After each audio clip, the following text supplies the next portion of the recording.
तो हेलो मेरे यारो, क्रिम्सन हार्ट वंडर के अमेजिंग एपिसोड में आप सभी लोगों का स्वागत है।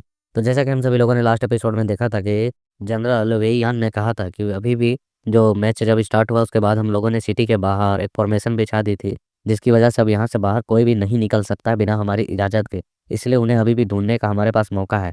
और हम देखते हैं एक जगह का सीन जहाँ पर कई घरों में तबाही मच रही होती है। एक बंदे को आसमान में ही मारा जा रहा होता है और कोई कह रहा होता है जोन एक की तलाशी कर ली गई है और यहाँ पर डिमन जो थे उन्हें सफाया कर दिया गया है। और एक परिवार भाग रहा होता है, कहता है कि आखिरकार सिटी के अंदर ये डिमन कहाँ से मौजूद हो गए हैं। और हमें एक और जगह के सीन दिखाए जाते हैं जहाँ पर एक और बंदे को मारा गया होता है, जिसे वुड टेक्निक से पकड़कर वाटर टेक्निक से छेद कर दिए गए होते हैं। एक तरफ फायर से को जलाया जा रहा होता है और वहाँ कोई कह रहा होता है जोन 8 में 2 डिमनों का सफाया कर दिया गया है। और फिर हम देखते हैं यहाँ पर एक जगह पर जो जनरल वेई यान है उनका जो सपोर्टर है राइट हैंड झाओ लेंग, उसके सामने एक वॉरियर करा होता है कि डिप्टी झाओ, लॉर्ड वेई यान का आदेश है कि आप यहाँ से नॉर्थ की ओर जाएं और जो लॉर्ड चेन गुआन के वॉरियर्स हैं उनकी जो सेनाएं हैं उन पर कब्जा करें और उन्हें अपने अंदर में ले। यह सुनकर वह कहता है ठीक है मैं समझ गया, यह वही बंदा है जिसे जनरल ने मारा था।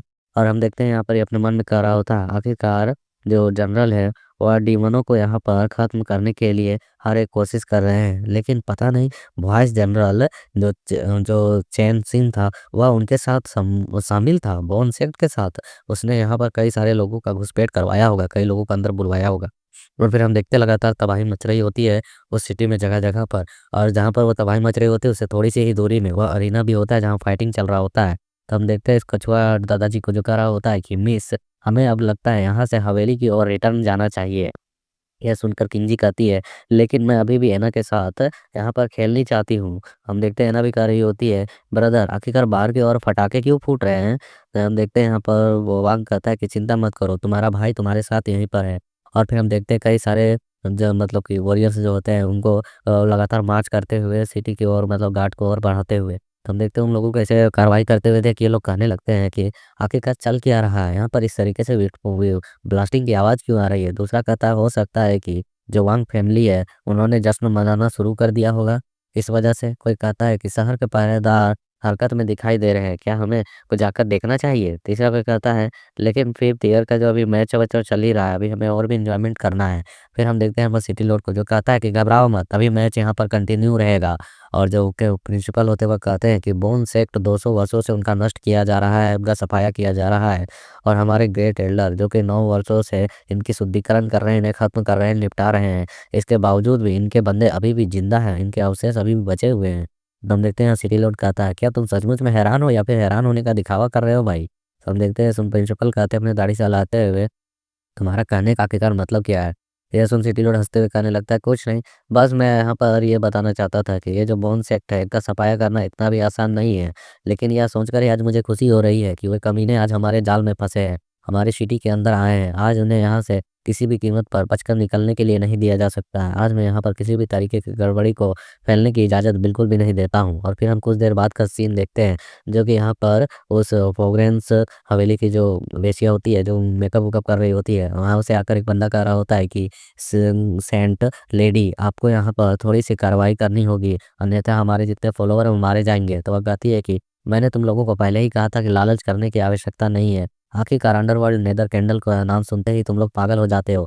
अब मुझसे यहाँ पर भीख मांग रहे हो मदद की। यहाँ पर फ्रेगमेंट गेट शैडो को क्लाउड किंगडम भेज दिया गया है। मैं वाकई यहाँ पर तुम लोगों की कोई मदद नहीं कर सकती हूँ, इसका कोई साथी होगा जिसको बाहर भेजा इसने। और हम देखते हैं सुनकर वो बंदा कहने लगता है लेकिन जो सेकंड एडलर थे और उनके जो आदेश थे उन्हीं के अनुसार तो यहाँ पर उनके ये फॉलोअर्स आए हैं तबाही मचा रहे हैं, लेकिन अब मुसीबत में है। तो यह सुनकर वह कहती है कि तब यह यहाँ पर हस्तक्षेप करने के लिए तुम लोग मुझे कह रहे हो, लेकिन मैं यहाँ पर सभी लोगों के सामने अपनी उजागर कैसे करूँ अपने चेहरे को। तो यह सुनकर वह उसके सामने माथा टेकने लगता है, कहता है कि जो सेकंड एल्डर है वह एकांत में है और परमिशन रिफाइनमेंट कर रहे हैं। और जो वो जो बोन मैन था हड्डी वाला वह तो आप मेरी गलतियों की वजह से यहाँ पर नहीं आ पाए हैं। कृपया सेंटेंस हमारी मदद करें क्योंकि यहाँ पर आप ही हैं जो अभी हमारी मदद कर सकती हैं। ये सुनकर वह कहती है अगर मैंने अपनी पहचान यहाँ पर उजागर कर दी तो यहाँ पर अभी कई सारे काम करने बचे हुए हैं। और जो जनरल वेयान है वह तो खून का प्यासा है हम जैसे लोगों का। और साथ में प्रिंसिपल डोंग वह बहुत ही खतरनाक है, यहाँ पर उनके सामने आना मौत के सामने आने के बराबर है। ये सुनकर ये बंदा अपने दांत पीसने लगता है। और इसके बारे में बताया जाता है कि यह सेकंड एल्डर बोन सेक्ट के सेकंड एल्डर का पर्सनल डिसेबल लू जियू है। और ये कहता है कि यह सब कुछ व्यर्थ है। अगर यहाँ पर वह जो कैंडल है वह हमें नहीं मिला तो आखिरकार हम आगे की तैयारी कैसे करेंगे। उसने यहाँ पर हमारे अनुयायियों ने, हमारे साथियों ने कई ज़्यादा छिप कर काम किए हैं और उसे हासिल किया है, लेकिन अब वो यहाँ पर हाइड नहीं हो पा रहे हैं। अगर मैं यहाँ पर देखूँ तो हाई रैंक का हूँ, इसलिए मैं तो यहाँ ईज़िली तौर पे छिप सकता हूँ, लेकिन जितने भी हमारे फॉलोवर्स हैं जो 6th रैंक से नीचे हैं, वह यहाँ पर बिल्कुल भी छिप नहीं सकते हैं, क्योंकि यहाँ पर जो जनरल लोवेयान है उसने एक तरह का कंपास बना रखा है, जिसकी वजह से वह हमारे फॉलोवर्स को ईज़िली तौर पर खोज रहे हैं और खोज-खोज कर मार रहे हैं। यह सुनकर वह कहती है कि बस करो, यहाँ बहस करना बंद करो। जाओ और सेकंड एल्डर को बता दो कि मैंने पहले ही बैकअप प्लान बनाकर रखा था और इसकी वजह से जो नेदरवर्ल्ड अंडरवर्ल्ड का जो कैंडल है, वह हमारे हाथों में ही होगा, वह हमें मिल जाएगा। इसकी आवश्यकता नहीं है और जहाँ तक फॉलोवर्स की बात है, उन्हें मरने दो। और हम देखते हैं कि अगर वो अपने मेकअप किट को बंद कर लेती है, उसके बाद हमारा सीन शिफ्ट होता है और हम देखते हैं एक बंदे को चलते हुए, एक और बंदे को देखते हैं जो बाल्टी में पानी लेकर मस्त गुनगुनाते हुए आगे की ओर बढ़ रहा होता है, कह रहा होता है मुझे माफ़ कर दीजिएगा। और हम देखते हैं कि वहाँ पे जो वॉरियर्स होते हैं, वो जो अपने कंपास से जाँच करते हुए कह रहे होते हैं, ये कंपास काम तो कर रहा है, लेकिन यहाँ पर ये अचानक से हिल रहा है, लेकिन हमें तो यहाँ कोई नज़र ही वैसा नहीं आ रहा है, आखिरकार क्यों? और हम देखते हैं कि बंदा शांति से बढ़ रहा होता है, वह कहता है कि सचमुच में मैपल फॉरेस्ट यूं ही यहाँ पर नहीं टहले जा सकते हैं। यहाँ पर चादर की जो खुशबू फैल रही है और साथ में भीगे हुए पत्थर, यह सचमुच में काफ़ी ज़्यादा दागदार लग रहे हैं। इनमें और भी दाग फैलानी चाहिए, मतलब कि यहाँ पर कुछ खून फैलाना चाहिए। ऐसा कहकर वह बढ़ रहा होता है, तभी हम देखते हैं अचानक से यहाँ पर जनरल की एंट्री होती है और आते के साथ ही उस पंखे वाले बंदे को बीच से काट देते हैं और काटने के साथ अपने कंपास को ओपन करके देख रहे होते हैं। इनके पास और भी हाई लेवल का कंपास होता है और ये कहते हैं कि यहाँ पर आर्टिफैक्ट की क्षमता बढ़ाने के लिए और भी अधिक दाव एनर्जी डालनी पड़ती है, तब इन हाई लेवल के थोड़े से डीमनों को खोजा जा सकता है। और जनरल जो होते हैं वो कहते हैं कि तुम चारों मेरे साथ इधर आओ और बाकी लोग यहाँ पर इस जगह की सफाई करो। और हम देखते हैं यहाँ पर यह कहकर वो जनरल और भी जगहों पर तलाशी करने के लिए आगे की ओर बढ़ चुके होते हैं और एक गली में हम उसी बाल्टी वाले बंदे को देखते हैं जो पानी लेकर जा रहा होता है और वो अजीब तरीके से हंसते हुए कह रहा था, है सेंटनेस ने जो मुझे यहाँ पर उपहार दिया था उसके बदौलत मेरे ऑरा को कोई भी पहचान नहीं सकता है, यहाँ तक कि जनरल ने भी मेरी खोज नहीं कर पाई। तभी अचानक इसके छाती पर एक छेद होता है और हम इसके हार्ट को देखते हैं बाहर निकले हुए और यह अचानक ज़्यादा दर्द महसूस करता है और वहीं पर गिरकर मर जाता है। और हम देखते हैं यहाँ पर इस टकले को, जो कि हार्ट ईटर है, यह इसके हार्ट को खाते हुए कहता है कि व्हाट द हेल, आखिरकार ये क्या है, क्योंकि यह एक डीमन का हार्ट है। और इस डीमन हार्ट ईटर का नाम दरअसल है जियाओ वेंग वैन, बड़ा अजीब नाम है। और हम देखते हैं इसके हाथों में जो होता है अंडरवर्ल्ड का कैंडल होता है, या इस कैंडल की मदद से कुछ रिचुअल वगैरह करते हैं और अपने अंडरवर्ल्ड के गॉड को बाहर बुलाते हैं। इस टाइप से है इसका महत्व। उसके बाद हमारा सीन शिफ्ट हो जाता है और हम फाइटिंग अरीना का सीन देखते हैं, जहाँ पर हमारा अखंड सिंगल लोंडा हांग जो होता है चिल्ला-चिल्ला कर अनाउंसमेंट कर रहा होता है। मिस सून के हार जाने के साथ ही सीसान सिटी 5th ईयर के चैंपियनशिप के दौर से बाहर हो जाती है पूरी तरह से। अब हम दूसरे दौर की ओर आगे बढ़ते हैं। इस बार ड्रॉ कौन जीतता है? मतलब 3 बंदे में से 1 बंदा कोई रेस्ट करेगा, 2 बंदे लड़ेंगे। और फिर हम देखते हैं कि उस जगह पर पहुँच चुके होते हैं बंदे जहाँ पर कार्डबोर्ड उछाला जाएगा, मतलब वो नंबर उठाएँगे। और हम देखते हैं यहाँ पर वांग कह रहा होता है कि उसकी क्षमताओं को देखते हुए क्या लगता है, वह यहाँ पर फ्यूचर में जो इंटरनेशनल दाव एकेडमी है वहाँ पर जा पाएगा, नेशनल दाव एकेडमी में उस सीट को हासिल कर पाएगा। और उस सीट को हासिल करने के लिए लाइफ डेथ के सिचुएशन तक फाइट करना क्या सचमुच में इसके वर्थ इट है? तो हम देखते हैं सुन बिग ब्रदर कहते हैं कि देखो, जो वाइस प्रिंसिपल थे उन्होंने कहा था क्लास में कि जो यहाँ का सीट है, नेशनल सीट, वह सचमुच में इम्पोर्टेंट तो है, लेकिन क्यों? क्योंकि यहाँ पर रिसोर्सेज जो मिलते हैं वह नॉर्मली तौर पर ग्रेजुएट होकर तुम वहाँ पहुँचोगे, उसके मुकाबले ज़्यादा ही वहाँ पर रिसोर्सेज दिए जाते हैं।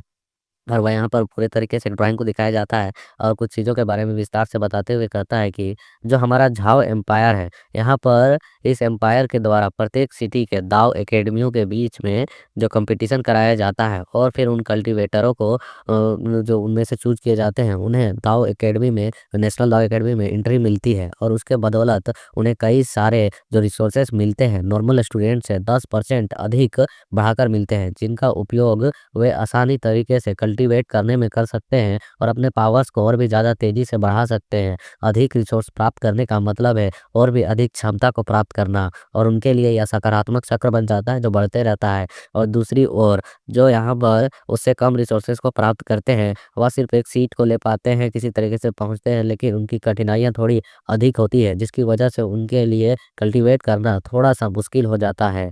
इसी वजह से हर कोई इस सीट को प्राप्त करना चाहता है। और फिर हम देखते हैं कि हमारे जो यहाँ पर ब्लू बाल वाले थंडर पावर इस्तेमाल करने वाले ब्रदर झांग जो हैं, वह इस ड्रॉ को जीत चुके हैं और वो कह रहा होता है हँसते हुए कि लगता है मेरी किस्मत काफ़ी अच्छी है। और हमारा जो अनाउंसर होता है, वह भी कहता है कि क्या गज़ब की किस्मत पाई है सीनियर ब्रदर झांग ने। यहाँ पर वह इस ड्रॉ को जीत चुके हैं। वह यहाँ पर अब रेस्ट करेंगे, 2 बंदे लड़ेंगे, फिर भी वह फाइट करेंगे। जनता भी यह सुनकर काफ़ी ज़्यादा खुश हो जाती है और वह चिल्ला-चिल्ला कर कह रही होती है कि ठीक है, अब लीन झिंगरे का फाइट होगा तो उस झिंगरे को झींगा बनाओ, उसे क्रश करो। क्योंकि उसने मिस सुन को बहुत बुरी तरीके से मारा था ना। और हम देखते हैं उसके साथ जो लड़ने के लिए बंदा आया हुआ होता है, वह उसी के सिटी का ही होता है।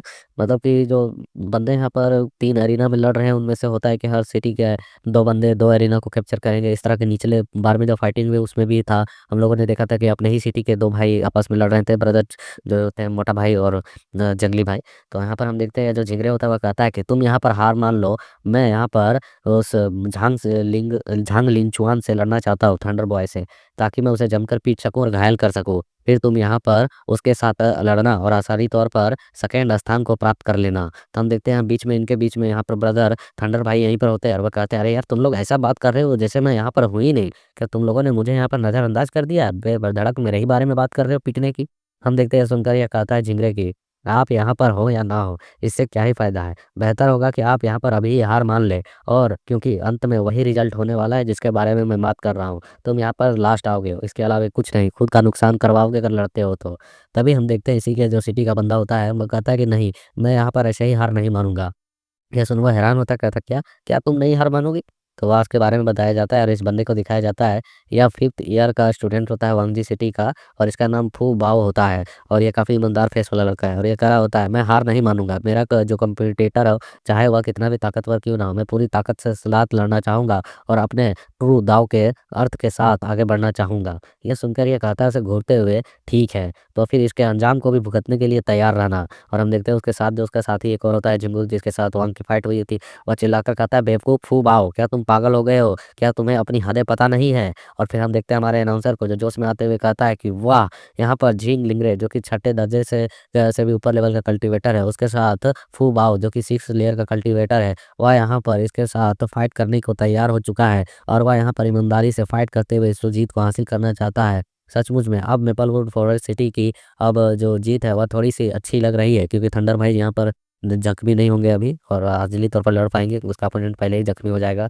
और वो कहता है कि चलो तो फू वाव के लिए जयकारा लगाएँ ताकि वह हमारे सिटी की जीत को और भी ज़्यादा थोड़ा-सा कंफर्म कर सके। और हम देखते हैं वो बंदे चिल्लाने लगते हैं, कहते हैं हाँ, सचमुच में फू वाव ईमानदार कल्टीवेटर है, एक आदर्श कल्टीवेटर है। उसने बिल्कुल सही कहा, वह यूँ ही मनमानी तरीके से हार नहीं मान सकता उसके कहने से। उसे यहाँ पर चैंपियनशिप भी जीतना चाहिए। चलो फू वाव उस झिंगरे के झींगा बनाओ। और हम देखते हैं यहाँ पर इस झिंगरे को जो घूर कर देखते हुए कहता है, अगर डीन ना होते तो मैंने तुम्हें कभी भी अपनी टीम में शामिल ही ना किया होता।